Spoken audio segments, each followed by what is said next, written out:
Max ima zbiralnik deževnice v obliki črke V, tako kot ga imam jaz. V torek je ves popoldan enakomerno deževalo. Max je vsako uro odčital višino vode v zbiralniku. Kateri graf je narisal zvečer?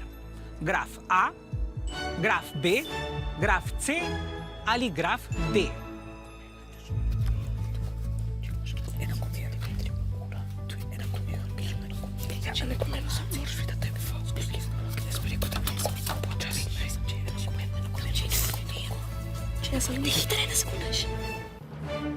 Imamo dvakrat odgovor graf B. Ja, jasno, jaz sem pripravljen na tale naliv, samo da najdem, kje se to odpre.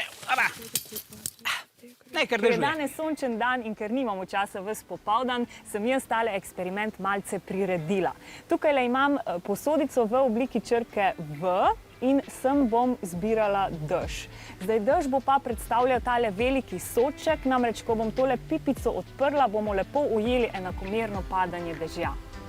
Najprej bom odprla pipico in si s prstom pomagala, da bo voda počakala. Saj moram istočasno tudi začeti štopati čas. 3, 4 zdaj.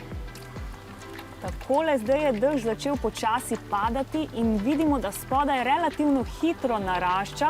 Spodaj je namreč posoda precej ozka in zaradi tega tudi graf bolj strmo narašča. No, kasneje pa narašča bolj počasneje proti vrhu posode, kjer je posoda širša. Zato se je izrisal tak graf, kot ste ga videli na sliki A.